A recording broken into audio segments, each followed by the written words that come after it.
નમસ્કાર દર્શક મિત્રો, ખબર છે .com પરથી હું દ્રષ્ટિ આપ સૌનું સ્વાગત કરું છું. દર્શક મિત્રો, હાલમાં એટલી બધી ગરમી પડે છે કે એસી વગર રહેવું તો શક્ય જ નથી. હવે આવામાં શું થાય કે આપણે ઓફિસે હોઈએ અથવા ઘરે હોઈએ અને એસીમાં સતત બેસીએ અને કંઈક બહાર જવાનું થાય એટલે આપણે તરત એસીને ઓફ કરીશું અને બહાર નીકળી પડીશું. જો તમે પણ આવી જ ભૂલ કરો છો તો આ વિડીયો તમારા જ માટે છે.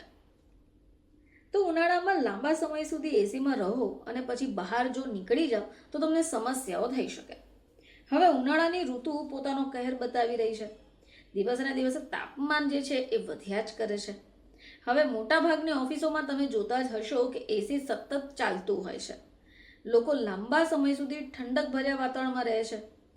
હવે ખાસ કરી બપોરના સમયે જો તમે તરત જ એસીમાંથી બહાર નીકળી જાઓ છો તો આ હાનિકારક સાબિત થઈ શકે. હવે એસીનું વાતાવરણ સામાન્ય રીતે તાપમાન જે હોય એ 20 થી 24 ડિગ્રી વચ્ચે છે અને તમે બહાર નીકળો એટલે આજે તાપમાન ઉનાળાનું છે એ 40 થી 45 ડિગ્રી થઈ જાય છે. હવે અંદર અને બહારના તાપમાનમાં તમે જોશો તો 20 થી 25 ડિગ્રીનો તફાવત છે. હવે અચાનક તમે ગરમ તડકામાં પહોંચશો તો શરીર પોતાના તાપમાનનું સંતુલન બગાડશે. હવે આવી સ્થિતિમાં તમને હીટ સ્ટ્રોક, ડિહાઇડ્રેશન, બ્લડ પ્રેશરનો બદલાવ આવી ગંભીર સમસ્યાઓ થઈ શકે. હવે જેમને ડાયાબિટીસ હોય અથવા હાઈ બ્લડ પ્રેશર તેમણે સાવચેતી રાખવી જરૂરી છે. આવા લોકોને તડકામાં અચાનક જવાથી બ્રેન હેમરેજ અથવા હાર્ટ એટેક જેવી પરિસ્થિતિનો સામનો કરવો પડી શકે.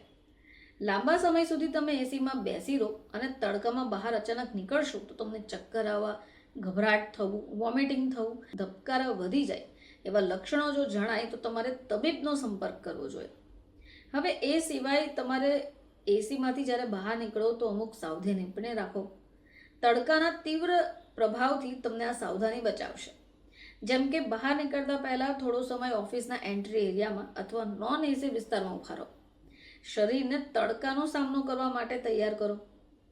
હવે બીજી મહત્વની બાબત છે કે ખાલી પેટે બહાર ક્યારે ન નીકળવું જોઈએ. હળવો નાસ્તો લઈને જ બહાર નીકળો જેથી તમને લાભ મળી રહે. તડકામાં જતા પહેલા શરીરને સારી રીતે ઢાંકી લો. તમે ઈચ્છો તો કેપ, સ્કાર્ફ અથવા ટાવેલનો ઉપયોગ કરી શકો. તડકામાં વધારે સમય માટે તો જવાના હો તો પાણીની બોટલ સાથે લઈને જાઓ જેથી તમે હાઇડ્રેટ રહી શકો. લાંબા સમય સુધી તમે એસીમાં રહો તો તડકામાં સીધા જવાની આદત તમારી ગંભીર આરોગ્ય સમસ્યાઓને આમંત્રિત કરી શકે. જ્યારે પણ તમે બહાર નીકળવાના હો તો તમારા શરીરને પણ તમારે તૈયાર કરવું જરૂરી છે.